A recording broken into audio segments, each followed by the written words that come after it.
ಕರ್ನಾಟಕದಲ್ಲಿ ಗ್ರಾಮ ಪಂಚಾಯಿತಿ, ತಾಲೂಕಾ ಮತ್ತು ಜಿಲ್ಲಾ ಪಂಚಾಯಿತಿ ಚುನಾವಣೆಗಳಿಗೆ ಕೌಂಟ್ ಡೌನ್ ಆರಂಭವಾಗಿದೆ. ರಾಜ್ಯ ಸರ್ಕಾರ ಮತ್ತು ಗ್ರಾಮೀಣಾಭಿವೃದ್ಧಿ ಮತ್ತು ಪಂಚಾಯತ್ ರಾಜ್ ಇಲಾಖೆಯ ಅಧಿಕಾರಿಗಳ ಪ್ರಕಾರ 2026ರ ಅಂತ್ಯದೊಳಗೆ ಎಲ್ಲಾ ಬಾಕಿ ಉಳಿದ ಪಂಚಾಯತ್ ಚುನಾವಣೆಗಳನ್ನ ನಡೆಸುವ ಯೋಜನೆ ರೂಪುಗೊಂಡಿದೆ. ಸೆಪ್ಟೆಂಬರ್ನಿಂದಲೇ ಪ್ರಕ್ರಿಯೆಗಳು ವೇಗಗೊಳ್ಳುವ ಸಾಧ್ಯತೆಗಳಿವೆ. ಈಗಾಗಲೇ ಡಿಲಿಮಿಟೇಷನ್, ಗಡಿ ನಿರ್ಧಾರ ಮತ್ತು ಮೀಸಲಾತಿ ಪ್ರಕ್ರಿಯೆಗಳು ತ್ವರಿತಗತಿಯಲ್ಲಿ ನಡೆಯುತ್ತಿವೆ. ರಾಜ್ಯದ ಸುಮಾರು 5943 ಗ್ರಾಮ ಪಂಚಾಯಿತಿಗಳ ಅಧಿಕಾರ ಅವಧಿ ಜನವರಿ, ಫೆಬ್ರವರಿ 2026ರಲ್ಲಿ ಮುಗಿದಿದೆ. ತಾಲೂಕಾ ಮತ್ತು ಜಿಲ್ಲಾ ಪಂಚಾಯಿತಿಗಳ ಚುನಾವಣೆಗಳು 2021ರಿಂದಲೂ ಬಾಕಿ ಉಳಿದಿವೆ. ಗ್ರಾಮೀಣಾಭಿವೃದ್ಧಿ ಸಚಿವ ಈಶ್ವರ್ ಖಂಡ್ರೆ ಅವರು ಇತ್ತೀಚೆಗೆ ಹೇಳಿದಂತೆ ವರ್ಷದ ಕೊನೆಯೊಳಗೆ ಎಲ್ಲಾ ಚುನಾವಣೆಗಳು ಪೂರ್ಣಗೊಳ್ಳುತ್ತವೆ. ಪ್ರಿಯಾಂಕ್ ಖರ್ಗೆ ಅವರು ಸಹ ಇದನ್ನು ಖಚಿತಪಡಿಸಿದ್ದಾರೆ. ಪ್ರಸ್ತುತ ಡಿಲಿಮಿಟೇಷನ್ ಕಮಿಷನ್ ಕೆಲಸಗಳು ಜೋರಾಗಿವೆ. ಹಲವು ಗ್ರಾಮ ಪಂಚಾಯಿತಿಗಳನ್ನ ಟೌನ್ ಪಂಚಾಯಿತಿಗಳಾಗಿ ಅಪ್ಗ್ರೇಡ್ ಮಾಡುವುದು, ಕೆಲವುಗಳನ್ನ ನಗರ ಸ್ಥಳೀಯ ಸಂಸ್ಥೆಗಳೊಂದಿಗೆ ವಿಲೀನಗೊಳಿಸುವುದು ಸೇರಿದಂತೆ ಪ್ರಕ್ರಿಯೆಗಳು ನಡೆಯುತ್ತಿವೆ. ಇದಕ್ಕೆ 5 ರಿಂದ 6 ತಿಂಗಳು ಬೇಕಾಗಬಹುದು ಎಂದು ಅಂದಾಜು. ಸೆಪ್ಟೆಂಬರ್, ಅಕ್ಟೋಬರ್ನಲ್ಲಿ ಮುಖ್ಯ ಘೋಷಣೆಗಳು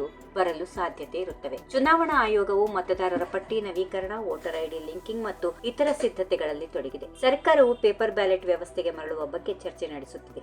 ಈ ಚುನಾವಣೆಗಳು ರಾಜ್ಯ ರಾಜಕೀಯಕ್ಕೆ ದೊಡ್ಡ ಪರೀಕ್ಷೆ ಆಗಲಿವೆ. ಕಾಂಗ್ರೆಸ್ ಸರ್ಕಾರ ತನ್ನ ಗ್ಯಾರಂಟಿ ಯೋಜನೆಗಳ ಪ್ರಭಾವವನ್ನು ಗ್ರಾಮೀಣ ಮತದಾರರ ಮುಂದೆ ಮುಂದುವರಿಸಲು ಪ್ರಯತ್ನ ನಡೆಸುತ್ತಿದೆ. ವಿರೋಧ ಪಕ್ಷಗಳು ಸ್ಥಳೀಯ ಸಮಸ್ಯೆಗಳಾದ ಕುಡಿಯುವ ನೀರು, ರಸ್ತೆ, ಆರೋಗ್ಯ ಮತ್ತು ಶಿಕ್ಷಣದ ಮೇಲೆ ಕೇಂದ್ರೀಕರಿಸುವ ಸಾಧ್ಯತೆಗಳಿವೆ. If you like this video, ಬೇಗ ಲೈಕ್ ಮಾಡಿ, ಕಾಮೆಂಟ್ ಮಾಡಿ, ಶೇರ್ ಮಾಡಿ ಹಾಗೂ ಯೋಯೋ ಟಿವಿ ಕನ್ನಡವನ್ನು ಸಬ್ಸ್ಕ್ರೈಬ್ ಮಾಡಿ.